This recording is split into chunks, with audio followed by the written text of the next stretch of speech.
Estamos de volta para mais um programa O que é o Espiritismo?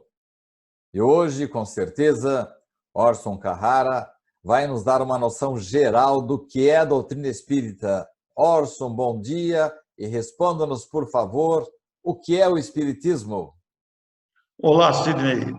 Realmente, depois de dezenas de programas, precisamos realmente dar uma definição. Precisamos ir ao encontro desta dúvida: o que é o Espiritismo? Vamos continuar. Orson, nós conversamos nos programas anteriores, imediatamente anteriores a este. Você nos deu uma ideia de Deus, falou sobre a imortalidade da alma, falou sobre a lei de causa e efeito, falou sobre a reencarnação e a comunicabilidade com os espíritos.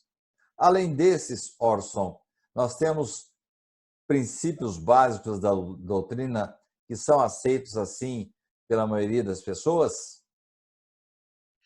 Pois é, nós temos a base fundamental. Entre todos esses que você falou aí, podemos incluir também a pluralidade dos mundos habitados, a fé raciocinada e, igualmente, o embasamento total da doutrina espírita no Evangelho de Jesus, que não abre mão, a doutrina não abre mão da moral cristã, é algo que lhe é intrínseco, está na sua essência.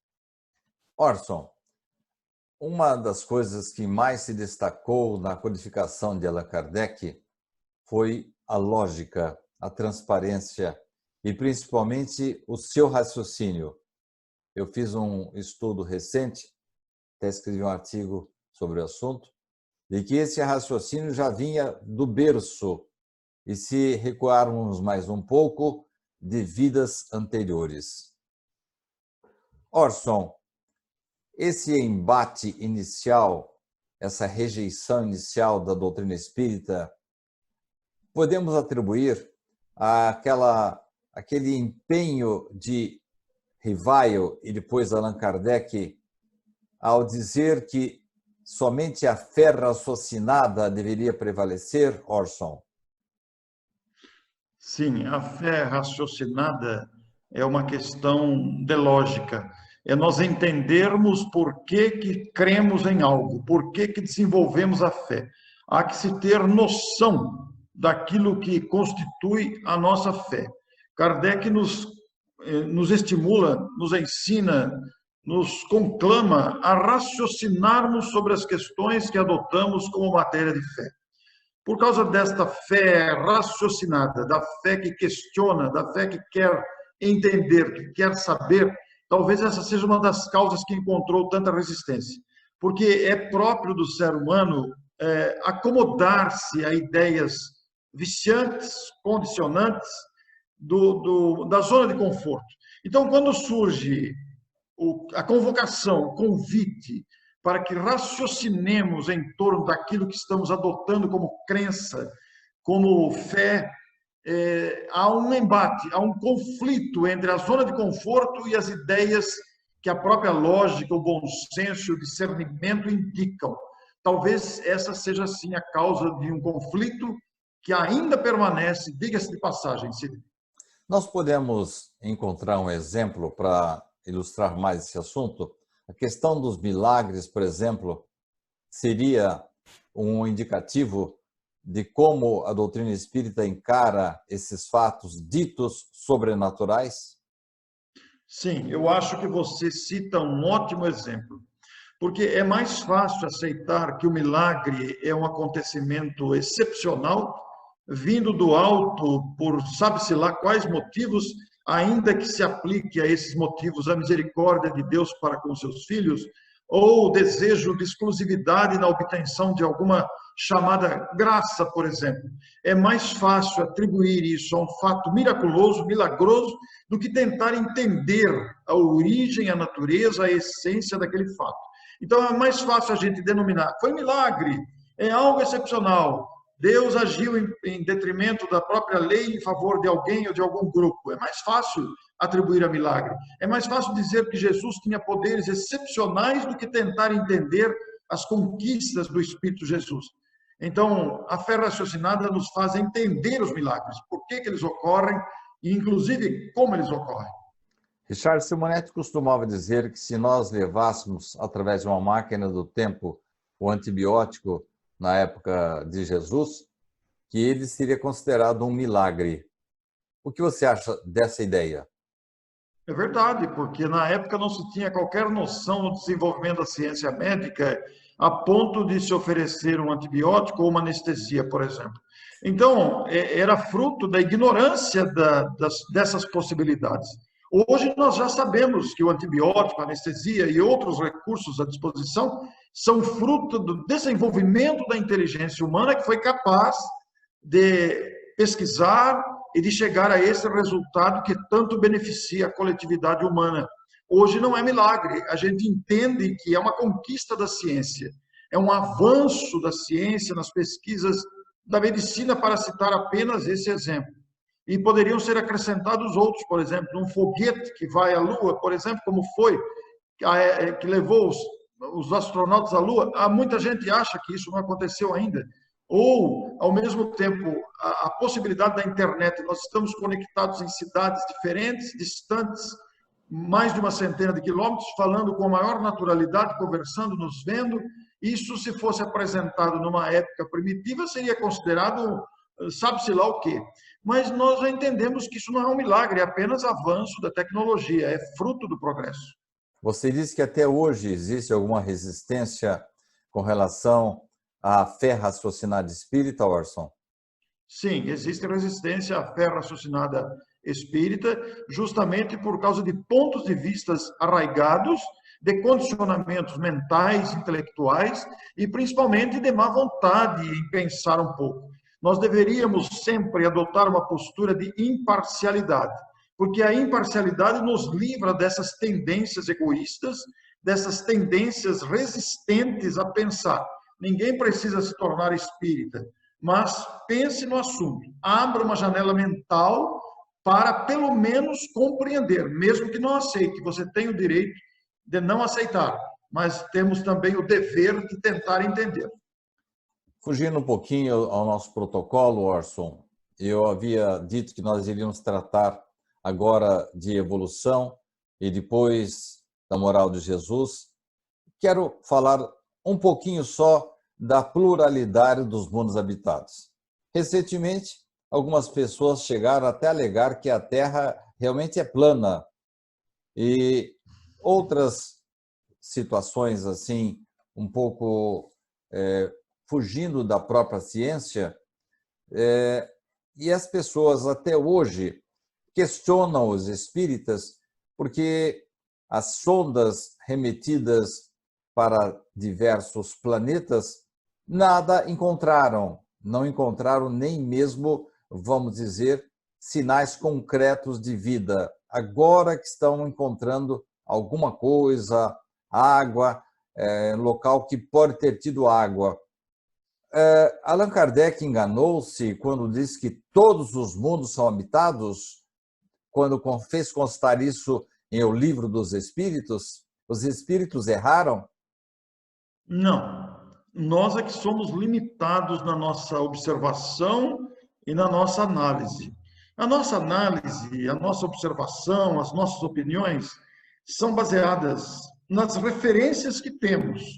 Nós estamos habituados a este mundo, com a sua estrutura, com o seu perfil, com a sua maneira de ser. Mas outros planetas, há outras referências que nós não conhecemos.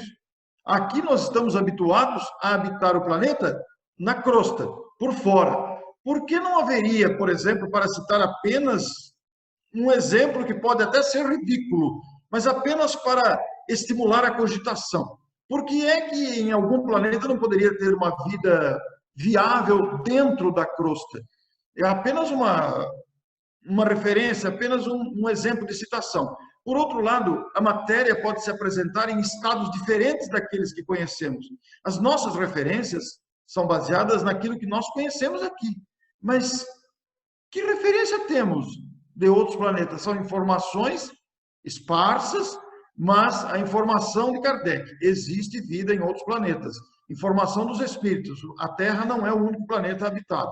Mas, deixando de lado possíveis cogitações, e acompanhando a evolução da ciência, nós podemos pensar também que é absurdo, do ponto de vista lógico e do raciocínio, achar que todo este universo que aí está, infinito, pesquisado pelos grandes satélites, pelas grandes máquinas gigantescas que o homem foi capaz de lançar no espaço, imaginar que a Terra seja o único planeta habitado.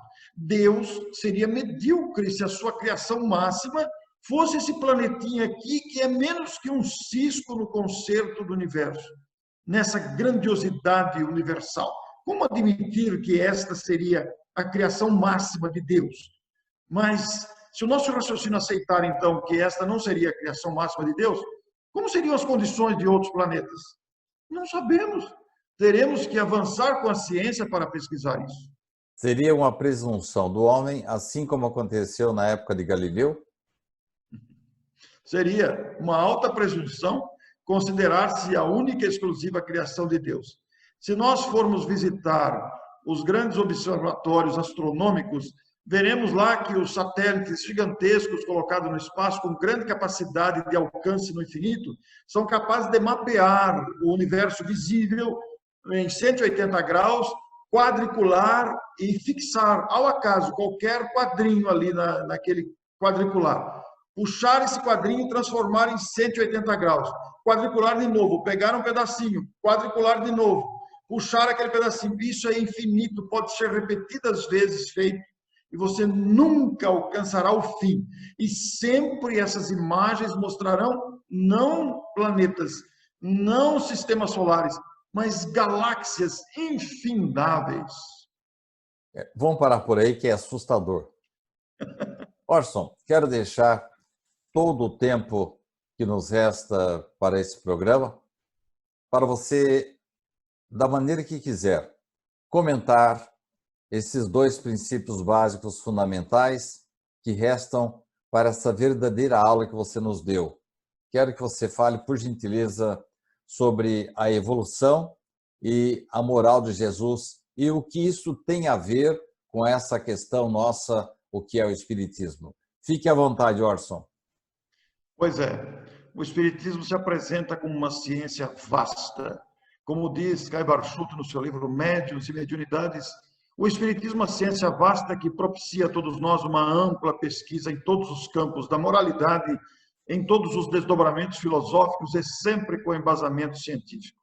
O princípio básico do Espiritismo, da evolução, se dá através da reencarnação, a pluralidade das existências. A evolução é uma lei de Deus. Todas as suas criaturas deverão evoluir incessantemente. A evolução é lei da vida. É impossível impedir o progresso, a evolução. Nós já notamos no próprio planeta que habitamos uma evolução através dos milênios, as modificações constantes que se deram com a vida do planeta. Se buscarmos a nossa própria intimidade pessoal, como pessoa humana, cada um de nós, a evolução também se dá a nível individual. Todos nós evoluímos constantemente, seja pelo desabrochar da maturidade, como pelas experiências que vão se acumulando, todos nós evoluímos. Mas se sairmos da intimidade de nós mesmos e observarmos a sociedade humana, a evolução da medicina, da odontologia, da educação, das artes, dos esportes, da tecnologia da comunicação, da tecnologia dos automóveis, dos aviões, dos GPS, tudo que está à nossa disposição, em todos os sistemas variados de comunicação, que diariamente nos surpreende com novas ferramentas, vemos a evolução caminhando aceleradamente. Vemos a evolução presente individualmente, na vida individual, na vida familiar, na vida social, na vida de relacionamento, na vida no intercâmbio entre as nações. Tudo demonstra evolução. Tudo ao nosso lado demonstra evolução. Pois não, Sidney? No começo, no primeiro livro dos Espíritos, Allan Kardec não aceitava a teoria de Darwin. No segundo volume, na segunda edição de 1860, ele rendeu-se à própria ciência. Responda-me, Orson.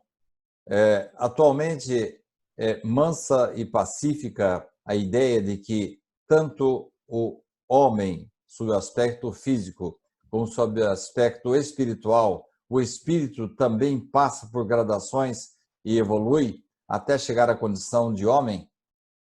Pois é, eu estava caminhando para isso, porque tudo que se aplica à evolução que vemos à nossa volta, tudo que se aplica a nós mesmos, ainda que estejamos pensando no planeta que habitamos, todo esse princípio se aplica à evolução geral do universo e especialmente das almas. As almas igualmente evoluem através das experiências repetidas na pluralidade das existências.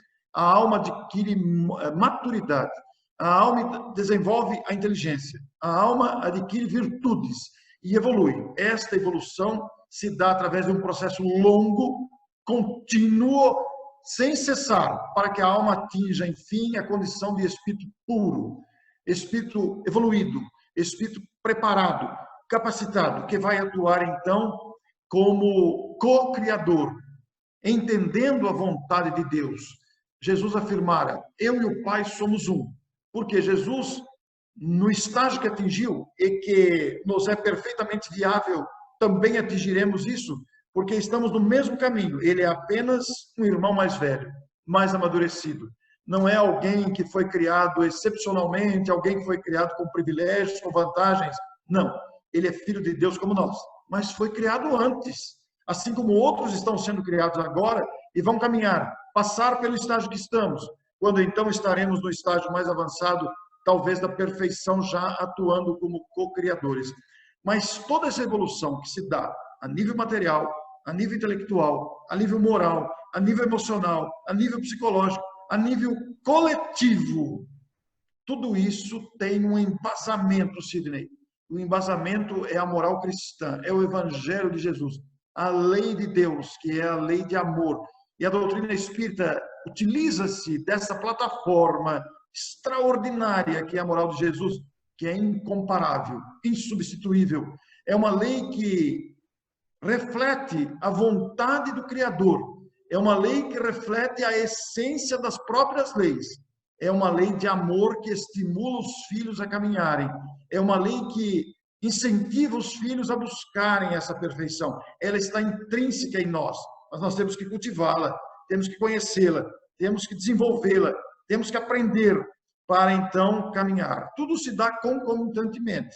É verdade que a inteligência caminha mais rápido, a moral temos mais dificuldade, mas ambas deverão equilibrar-se. Moralidade e intelectualidade, para que então estejamos na condição de espíritos perfeitos, espíritos puros, ainda que relativamente, já que ninguém alcança Deus, mas é a evolução que se dá desta forma. Jesus é considerado uma criatura importante para os espíritas? Jesus é a essência do espiritismo. Se nós tirarmos Jesus do espiritismo, o espiritismo será uma bela teoria. É uma teoria que explica muita coisa, é uma teoria racional, que convida à inteligência, que convida ao bem. Mas a essência, o perfume, o sabor do espiritismo está no Evangelho de Jesus. É por isso que Jesus é a própria essência do espiritismo. A moralização trazida pela mensagem da Boa Nova, que Jesus se fez portador pessoalmente, é um dos princípios básicos do espiritismo. É a moralização, é o alicerce sólido dos demais princípios. Por que Allan Kardec, o codificador, demorou tanto para aceitar o aspecto religioso, que ele não precisou inventar? O cristianismo já estava pronto. Porque era uma época em que a palavra religião era confundida, e isto ainda permanece, convenhamos nós, Sidney, na sociedade no geral. Era uma época em que a religião era confundida com vestes especiais, com rituais, com hierarquia, era confundida com poder. E religião, para o entendimento espírita, não tem nada a ver com hierarquia, com poder, não tem nada a ver com vestimenta, não tem nada a ver com rituais, não tem nada a ver com coisas externas.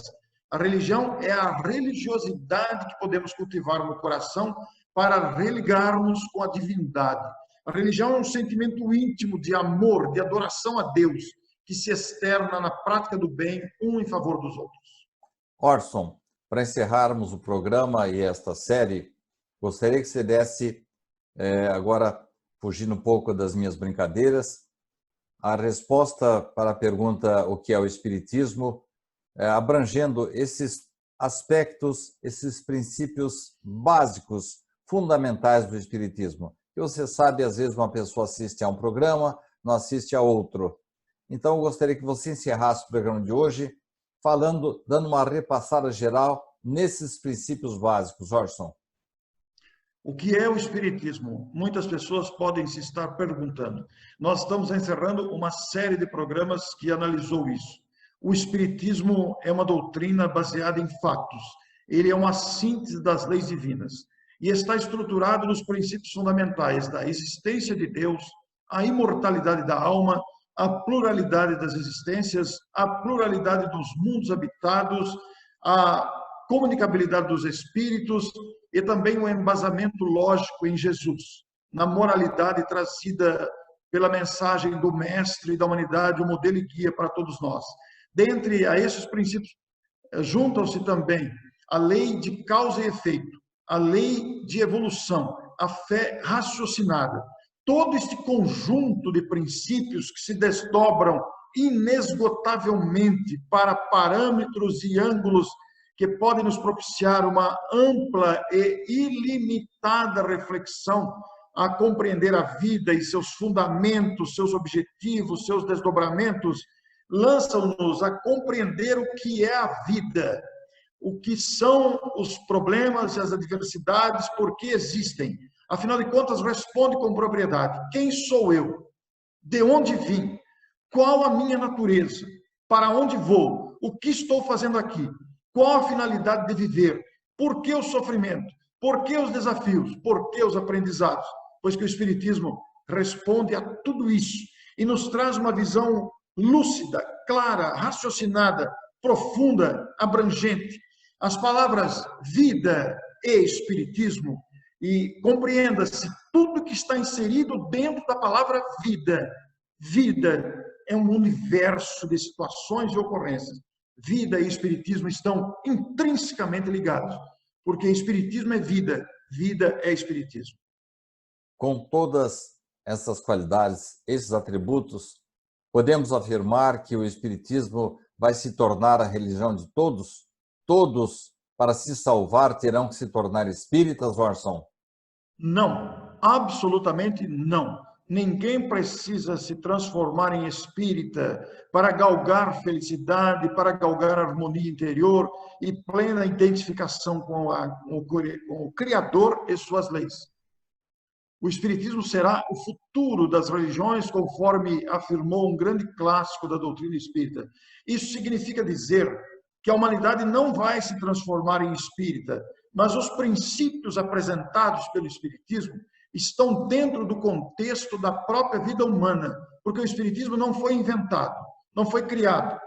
O Espiritismo é uma síntese das leis divinas. O que importa para o ser humano que habita este planeta como criatura pensante, criatura capaz de sentir, criatura capaz de agir, criatura capacitada com plena potencialidade de desenvolvimento, é tornar-se uma criatura de bem. Isso significa fazer o bem, viver o bem, harmonizar-se interiormente para exteriorizar-se junto às demais criaturas da sua convivência como criatura que promove o bem, vive bem e, por sua vez, se torna um espelho refletor de luzes para estender a solidariedade uns para com os outros. A construção interior é que vale, muito menos do que qualquer denominação religiosa que se queira dar, inclusive a denominação espírita. O importante não é sermos espíritas, o importante é sermos criaturas boas. Isso vale para todas as religiões. E ser bom é identificar-se com a moral de Jesus. Orson, podemos dizer, nesse encerramento, que as ideias espíritas começam a ser aceitas, a reencarnação, a comunicabilidade com os espíritos, e hoje já existe uma tolerância maior e, assim, um entrosamento também mais acentuado com irmãos de outras crenças? Sim, porque é a naturalidade do que o Espiritismo ensina. O Espiritismo não pretende converter ninguém, não quer converter ninguém. Se a pessoa está bem na sua religião, que permaneça com ela. O Espiritismo coloca à disposição esse universo de conhecimentos. Espera que esse universo de conhecimentos beneficie, ajude as pessoas. Oferece o conforto, o consolo do raciocínio. Oferece a oportunidade de trabalho, oferece o conhecimento, coloca à disposição, mas não obriga ninguém. Nem deseja violentar a consciência de ninguém. Mas a naturalidade de seus princípios e ensinos vai encontrando gradativamente esta aceitação, justamente pela lógica, pelo bom senso e principalmente, Sidney, pelo respeito a todas as crenças e todos os sentimentos das pessoas, que somos todos nós. Muito bem, Orson. Quero agradecer, em nome de todos nós, da nossa equipe, esse grande trabalho que vai ficar realmente perenizando a ideia da doutrina espírita, e você tem a certeza que vamos fazer um bom uso dessa sua contribuição maravilhosa, trazendo para nós, com bom humor, com muita essência, com muita empatia, com muita simpatia, esta resposta que você nos deu em 30 programas, o que é o Espiritismo, Orson. Suas palavras. Será que conseguimos responder a perguntas, título, tema desse programa? Afinal de contas, meus caros amigos de Sidney, o que é o Espiritismo? Eu tenho a impressão que você forneceu bons elementos, bons materiais, ferramentas suficientes para que cada um de nós, assimilando a sua proposta, a sua ideia, os seus esclarecimentos, e essa resposta caberá a nós, a partir de agora, com o nosso esforço, fazendo o possível para acompanhar os seus passos, Orson, um grande estudioso, divulgador e veiculador da doutrina espírita. Muito obrigado, Orson, por essa grande contribuição para o movimento espírita e principalmente para a nossa amada doutrina espírita. Muito obrigado, Sidney. Muito obrigado a você que nos ouve, que nos vê. O nosso abraço de gratidão por esse tesouro que temos nas mãos, o Espiritismo, esta doutrina de raciocínio, bom senso e amor para todos nós. Muito obrigado. E a você, muito agradecido porque nos acompanhou durante esse tempo todo. Este programa vai ser veiculado, vai ser reprisado muitas vezes. E eu peço que você leve adiante esta mensagem, divulgando-a, compartilhando com outras pessoas. Muito obrigado e que Jesus abençoe o Orson por esta grande contribuição e a todos nós pelo esforço que estamos fazendo em aprender um pouco mais de doutrina espírita. Muito obrigado.